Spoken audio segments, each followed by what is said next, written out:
शरीर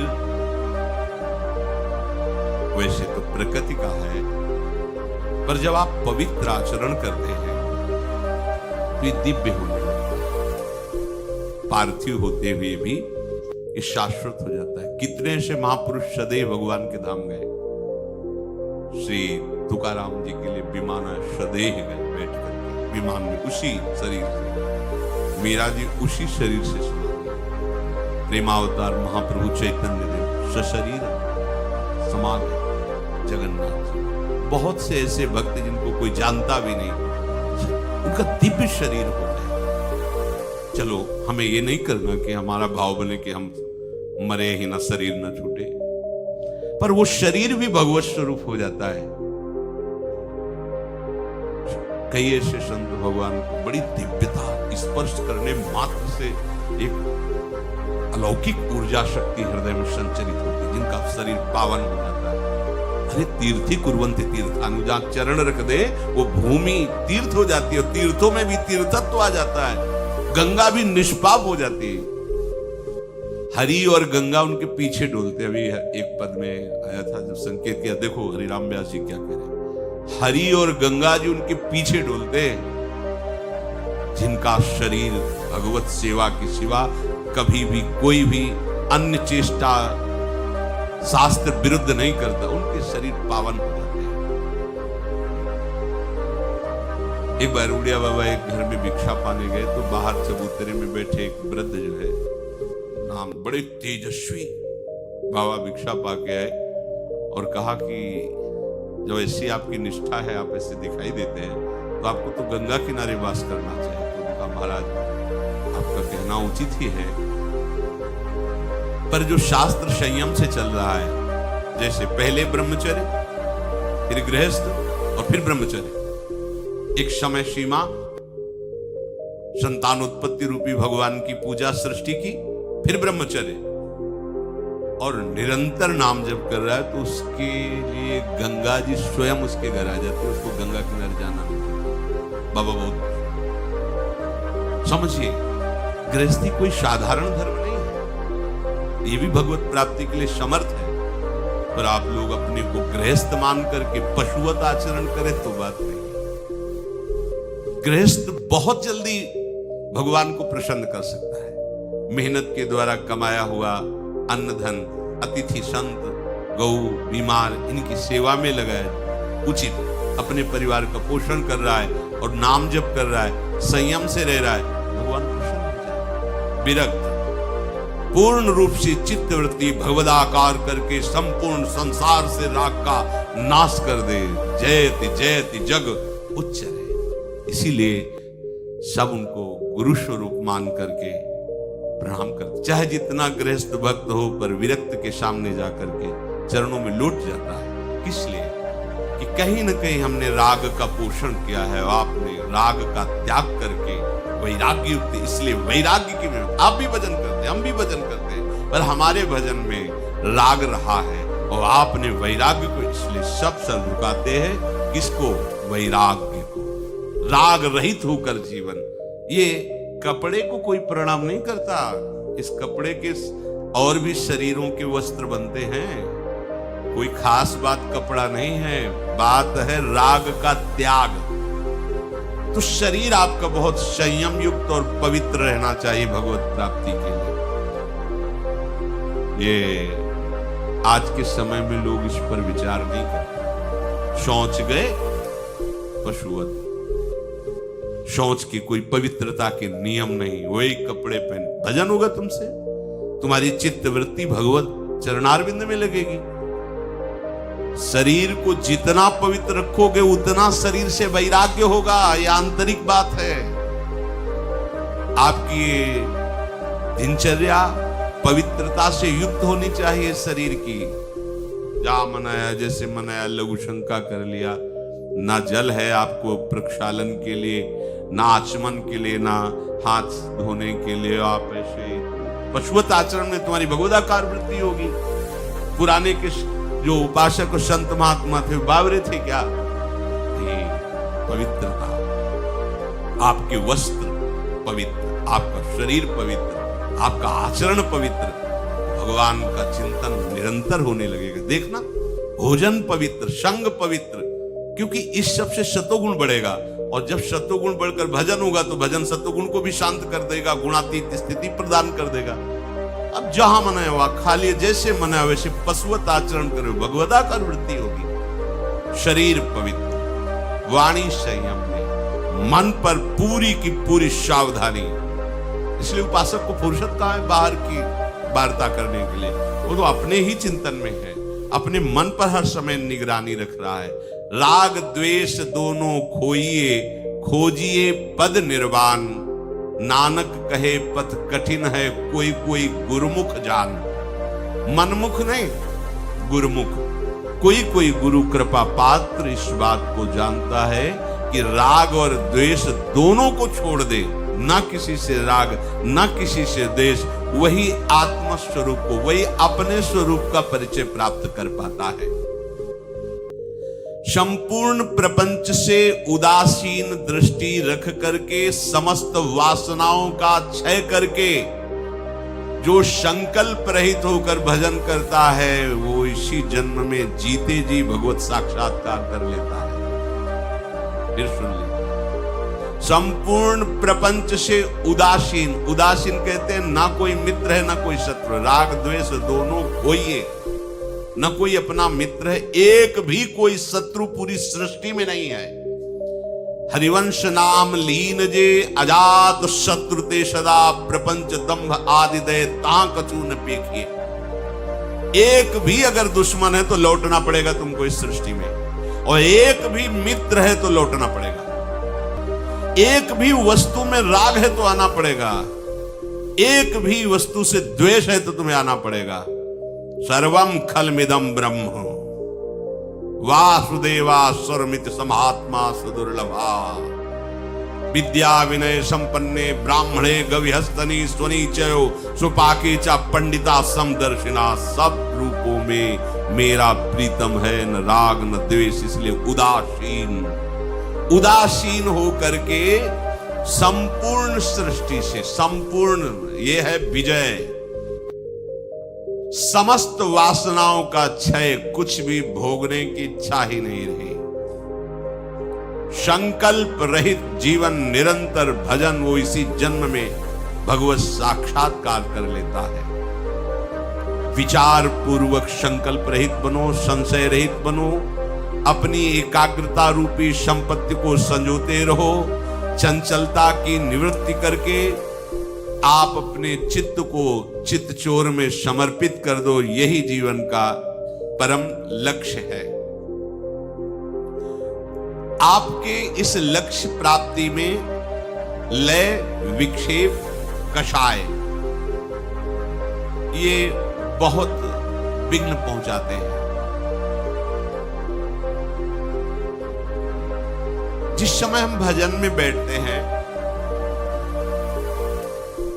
तो हमारा लय होने लगता है तमोगुण में। जैसे सत्संग चल रहा है, वो तो बहुत सावधानी है, नहीं तो अभी आपको सत्संग के शब्द रोक के घूंटा भी सुनवा सकते हैं। ऐसे सुना, ये बहुत विक्षेप है भजन में। तमोगुण में अपने को लय मत होने दो। एक नींद का समय रखो, उतने के अलावा नींद नहीं आनी चाहिए।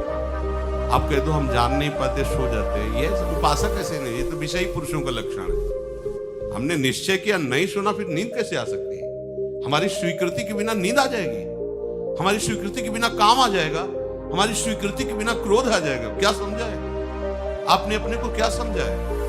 यही तो दुर्दशा का कारण हो चुका है, जो आप इतने अधीन होते चले जा रहे हैं, इतने हे भाव को चल। आपकी स्वीकृति के बिना कुछ हो सकता है?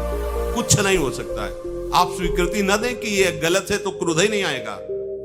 आप स्वीकृति न दें कि ये मेरा है तो ममता ही नहीं होगी। आप स्वीकृति न दें कि मैं पुरुष हूं तो भोग ही नहीं होगा। स्वीकृति आपकी स्वीकृति ही है। तो अति भोजन, ये खट्टी डकारे नहीं आनी चाहिए उपासक को। अरे कितना पाओगे? मलाई तो बनेगा, चर्बी बढ़ेगी, कितना पाओगे? पूरा जीवन होता गया पाते पाते, और रोज नए नए, फिर नया चाव, नई भूख, नई स्वाद दृष्टि। ये देखो सावधानी का। अति भोजन विषयी पुरुष का लक्षण, शरीर पोषण के लिए अन्न डालना। हाँ, किसी किसी की खुराक भी होती है, उसको अति भोजन में नहीं कह सकते। अब जैसे वजन ही है 30-35 किलो उसका, तो 1-2 रोटी खाएगा। अब 100 किलो वजन का शरीर है तो 10 रोटी तो भाई, अब उसको कह दो कि 1 रोटी तो नहीं चलेगा, उसको कह दो 10 रोटी तो भी नहीं चलेगा। शरीर की तो सबका तारतम्य नहीं मिलाना है। बहुत हल्का शरीर, बहुत ऐसे, अब वो अगर 10 पाता है तो बहुत अति भोजन होता है। लेकिन शरीर के अनुसार जितने में आपको पाने के बाद यदि 1 घंटा बैठना पड़े तुरंत, तो आपको ये ना लगे कि आपका पेट भरा है।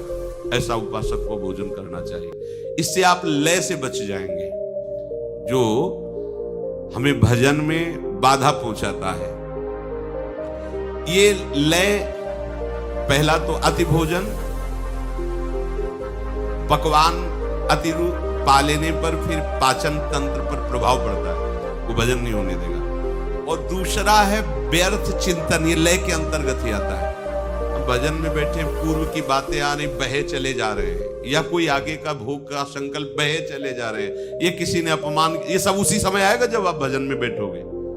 आप जब भजन में बैठोगे, भगवत चिंतन में, ये उसी समय सब आएंगे, पूरा प्रपंच आएगा। पूर्व में किसी ने कोई कड़वी बात कह दी, अचानक फिर आपको ये लय सहना पड़ेगा। मन दे रहा है, आपको स्वीकार नहीं करनी ये बातें। दूसरों के भजन की न्यूनता दिखाएगा। हम तो सुबह इतने बजे उठते हैं, वो तो सोता रहता है, और वो ऐसे माला लेके बातें कर, हम तो भजन करते हैं, वो ऐसा वो ऐसा। ये उस समय जब भजन कर रहे हैं, बहुत सावधान। और कोई नशा करना,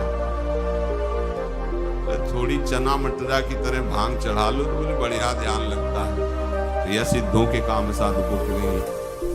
आप इस चक्कर में न पड़ना। सिद्ध संतों की लीलाएं बड़ी विचित्र विचित्र होती है। 10 तोला संख्या जहर रोज पाते थे। उड़िया बाबा इस बात को देखने के लिए उनके पास गए और कहा, महाराज हमने सुना 10 तोला संख्या। बोले आज हम आप पाते देखेंगे आपको। हाँ बोलो, हमारे तो रोज के नहीं, 4 बजे आ जाना, हम 4 बजे पीसते। संख्या धतूरा, महाराज इतने में तो 25 आदमी मर जाएंगे। आप कैसे? बोले अभ्यास। पहले दिन एक बीज ऐसे रगड़ कर चाटा था, और धीरे धीरे 1 बीज, फिर 2 बीज। अब शंकर भगवान हलाल जहर प्रसादित, धतूर का फल चढ़ता सिद्ध, सेव का फल चढ़े तो प्रसाद रूप में धतूर खाओगे क्या? तो ये भी देखना है कि बड़े बड़े सिद्धों की अलग अलग लीलाएं रही। इछावर में एक फक्कड़ बाबा थे, मतलब इतनी सतुआ जैसे पाई जाती ने, एक लंगोटी लगा। बड़े सिद्ध महापुरुष, बड़े सिद्ध महापुरुष, बड़े चमत्कार। आपको बिल्कुल कोई नशा नहीं, तंबाकू नहीं, और ये जो दुनिया के जितने कोई भी नशा, जिसकी याद आवे ऐसा कोई व्यसन, आपको रोटी ही दाल से काम चला लो आगे। नहीं तो आजकल ज्यादा सिद्धि इसी में चल रही है कि हाँ थोड़ा सा लगा। एक संत भगवान को देखा, वह समय बड़ा भजन, गंगा किनारे बड़े अंदर से, मतलब बड़ा श्रद्धा बड़ी किया समय से, शांत से। आपकी देख के ही लगता है कि बोले पिंड नहीं छूट रहा, अफीम खाते थे वही अभ्यास में। बोले पिंड नहीं छूट रहा, अब थोड़ी अफीम चढ़ा ली उसे, ऐसे बैठे। हमें लगा कि मतलब ऐसी बढ़िया उन्मनी अवस्था है, तो हर समय अचेत रहते हैं, या ये सिद्धि काम नहीं करेगी भगवत प्राप्ति में। ध्यान रखो, चैतन्य होकर युद्ध करना है और समस्त विकारों पर विजय प्राप्त करना है। कोई भी व्यसन उपासक के जीवन में नहीं होना चाहिए, तो लय से बच जाएगा। उसी को ध्यान कहते हैं। जो लय हमारे यहाँ भगवत प्राप्ति में बाधक कहा गया है। जैसे आप कोई नशा पाए तो बोले बढ़िया यार, बड़ा मन, चूंकि उस समय मूर्छावस्था जैसी होती है, एकदम बेशुद्ध अवस्था, तो उसको देखो इसमें पकड़ो एक बात, संसार का चिंतन छूटा, उसको आनंद लगता है, नाली में पड़ा है, दूसरे दिन फिर पिएगा। क्यों? क्योंकि वो ऐसे संसार का चिंतन छोड़ नहीं पाता। जहां वो पिया तो मूर्छा सी अंदर से आई, वो संसार का चिंतन उसको विश्राम सा मिलता है। शयन में, नींद में जो आपको विश्राम मिलता है ना, संसार का चिंतन छूटने का। खास बात सुनो, ये संसार का चिंतन छोड़ने पर ऐसा लगता है। कोई भी नशा जितना संसार का चिंतन छुड़ाता है उतना प्रिय लगने लगता है। ये इसीलिए कहा गया सबसे बड़ा नशा नाम है। अगर आप नाम निरंतर जपो और जागृत में संसार का चिंतन न हो तो आप परमानंद में डूब जाओगे। तभी तो जिसको चस्का लग गया ना इस नशे का, नाम का, नहीं जो अभी एक परिवार आया था हमें परिचय, हर समय नाम, हर समय पूरा हम बार बार उनका स्मरण करके अंदर भाग, धन्य है ऐसे गृहस्थ, हर समय वो नाम, पूरा परिवार लगकर। ये देखो, ये है जीवन, ये जीवन। हम पूरे के पूरे समय हमें भगवान ने दिया है भजन के लिए, पूरा का पूरा जीवन दिया है। हम लोग प्रमाद करते हैं। देखो गृहस्थ है और नाम निरंतर, धन्य है वो गृहस्थ, धन्य है वो भूमि, धन्य है जहां ऐसे जन रहते हैं जिनकी जिह्वा से हर समय ना उनको भगवान की विशेष कृपा प्राप्त है। और विशेष कृपा प्राप्त करने के लिए ये जरूरी है, जरूरी निरंतर विक्षेप। ये जो बार बार विषयों का चिंतन होता है, चिंतन के अनुसार क्रियाएं हो जाती है, भगवत प्राप्ति में बहुत बड़ा विक्षेप है। विषय चिंतन, विषय क्रिया, और इस विक्षेप को आप विक्षेप मानते ही नहीं है। नहीं तो आप क्यों करते हैं? माना स्फुरना हो सकती, पर आपसे क्रिया कैसे होती है? और जब क्रिया हो रही है तो आप साधक नहीं, साधक नहीं तो साध समाज में फिर रहने लायक नहीं हो, बैठने लायक नहीं हो, संभाषण लायक नहीं हो। ये व्यवहार का मार्ग थोड़ी है, ये व्यवहार का मार्ग नहीं है, ये परमार्थ है। अगर आप प्रियालाल के प्रति समर्पित नहीं हो, आपके आचरण पवित्र नहीं है, आप आचरण पवित्र नहीं करना चाहते हो, आप चिदानंद तत्व में स्थित नहीं रहना चाहते हो, तो जिसने अपने सगे संबंधियों का त्याग कर दिया वो तुम्हारा कैसे साथ स्वीकार कर सकता है? सोचो, जिसने, जो शरीर को पैदा करने वाले हैं, शरीर के सगे हैं, उनको तो ऐसे छोड़ दिया, फिर तुम्हें क्यों स्वीकार करेगा? तुम्हें तो इसीलिए स्वीकार किया ना कि तुम वास्तविक सगे हमारे हो, प्रियालाल से संबंध रखते हो, विषय निर्विकारता की तरफ आगे बढ़ रहे हो। तो स्वागत है आपका हमारे सगे संबंधियों, आप हमारे स्नेहियों। नाते नेह राम के मनियत सुहत सुसेव्य जहालो, अंजन कहाँ आंख जो फूटे, बहुतक कहो कहा लो। वो अंजन किस काम का जो आंख फोड़ दे, वो मित्र किस काम का, वो शिष्य किस काम का, वो संग किस काम का, जिसके चिंतन में हमें प्रियालाल न दिखाई, जिसके आचरण में प्रियालाल के प्रति समर्पण न दिखाई दे, किस बात का मित्र? बहुत सावधान। विक्षेप से मुक्त होने के लिए अनात्म पदार्थों का चिंतन, उनके भोग की वृत्ति, उनमें सत्यत्व बुद्धि, सुख बुद्धि, इसका त्याग करना होता है। कषाय मन के भोगों के चिंतन में लगने पर जब हम उसको हटाते हैं तो वो हमें क्लेश देता है। जो इस क्लेश को ना सह करके मन के अनुसार चल देता है उसे कषाय कहते हैं।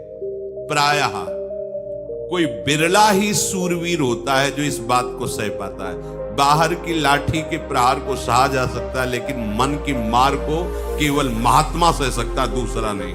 इतनी मार देता है कि अपने हाथ से फांसी लगा लेता है आदमी, अपने हाथ से जहर खा लेता है, लेकिन मन की मार नहीं सह पाता। और उसी को जो सह जाता है वो महात्मा होता है, इसलिए जगत बंधनी होता है वो। मन की मार को सह जाना ये बहुत बड़ी बात है। मन जहां नचाता है वैसे पूरी सृष्टि नाच रही है, और मन को जो प्रभु के चरणों में नचा देता है उसे महात्मा कहते हैं। और नाम में सामर्थ्य है, ये सामर्थ्य आप में जागृत नाम करेगा।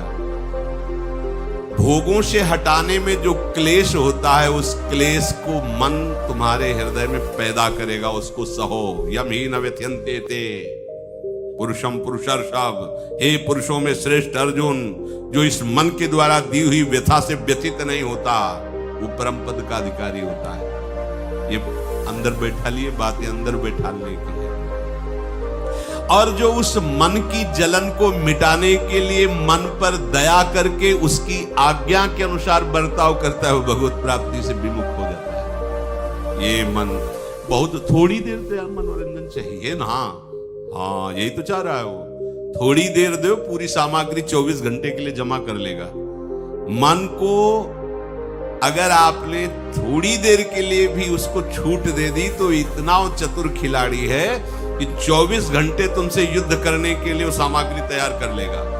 हर समय उस पर नजर रखनी, सोते जागते उठते बैठते देखना, इंद्रियों के न घोड़े भगे, रात दिन इनमें संयम के कोड़े लगे, तभी उसको इनाम मिलता है इस बात का। क्या? अखिल लोक चूड़ामणि प्रभु स्वयं उसे गले लगाते हैं। आओ बहादुर, मेरी माया का त्याग करके मेरे प्रति आयो। जब तुमने मेरे को देखा नहीं था, मेरे से मिले नहीं थे, तब केवल मेरी बात सुनकर तुमने संसार का त्याग किया, इसलिए मैं बिक गया तुम्हारे हाथ। जो लोग कहते हैं ना कि प्रभु को तो देखा नहीं सुना नहीं, वो देख रहे हैं। जिनको हमने देखा नहीं, जिनसे हमारी बात नहीं हुई, उनके लिए हम उनको त्याग रहे हैं। जिनको देखा है, जिनसे बात की है, जिसको हम सुख मान रहे हैं, केवल उनको रिझाने के लिए। किनको पता नहीं है, जिनका हमें पता नहीं है, जिनको हमने देखा नहीं, कभी बात नहीं, उनके लिए सर्वस्व त्याग कर दिया।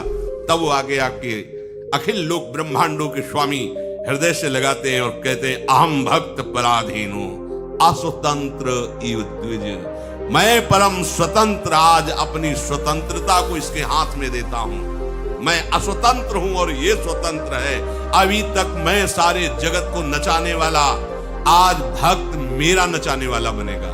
जैसा चाहेगा भावे मोहि जोई, सोई सोई करें प्यारे। अब ये जो चाहेगा वही मैं करूंगा। क्यों? सबसे ज्यादा प्रभु इस बात पे रीझ गए कि इसने मुझे देखा नहीं था, केवल मेरी बात पे, मेरी बात सुनकर इसने सब सुखों को त्याग कर दिया। इसलिए प्रभु रीझ जाते हैं। एक एक आपकी वृत्ति देख रहे हैं प्रभु, एक एक चाल देख रहे हैं। ऐसा मत सोचिए कि जीवन हमने त्याग में व्यतीत किया, मुझे क्या मिला। परिणाम देखना, आजान बाहो, प्रभु तुम्हें गले से लगाते हुए। और ये शरीर छूटने के बाद नहीं, शरीर में रहते हुए। ये भ्रम छोड़ दो कि मरने के बाद ही प्रभु मिलते हैं। नहीं, ये आपकी तन्मयता। अगर नहीं रही, कुछ चूक रही, तो फिर शरीर छूटने के बाद वो सारी चूक मिटा करके प्रभु से स्वीकार। अगर जीते जी आप ऐसे हो गए तो फिर आपकी शिकायत मिट जाएगी कि प्रभु मिले नहीं। नहीं, बहुत कृपाल है और ऐसे प्यारे हैं कि करोड़ प्राण हो तो न्यौछावर उनका अपनापन जैसा है वैसा कहीं त्रिभुवन में किसी से नहीं मिला।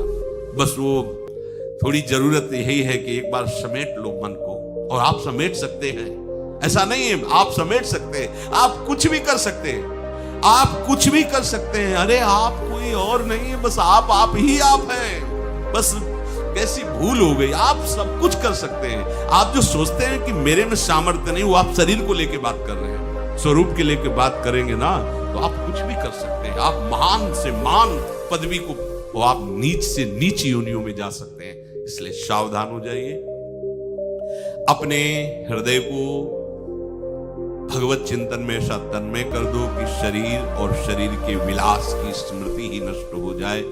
यही इस जीवन का परम लाभ। केवल श्यामा श्याम हमारे चिंतन का विषय हो, हमारे आश्रय का विषय केवल श्यामा श्याम रह जाए। हम श्यामा श्याम के लिए पागल जैसे हो जाए। जैसे पागल जिस बात को पकड़ लेता है वो सीधी हो जाता है, हमें से सीधी हो जाए। श्यामा श्याम श्यामा श्याम, उनकी लीला, उनकी बात, उनके जन्म, उन्हीं की भावना, दूसरा कुछ नहीं। ये जन्म सार्थक हो। ये सबके भाग्य में नहीं लिखा।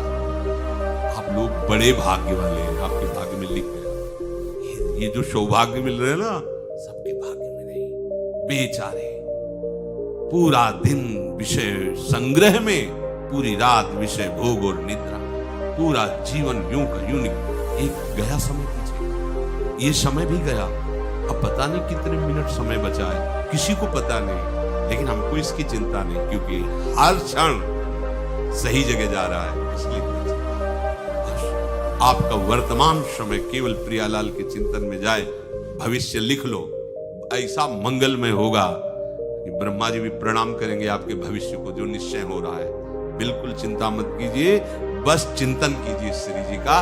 थोड़ी ये तो सुधार करना पड़ेगा। शरीर संबंधी ये जो गलत चेष्टाएं, शरीर के प्रति जो ममता रखकर भोगों में उतरना है, बहुत समय हो गया, बहुत जन्म व्यतीत हो गए।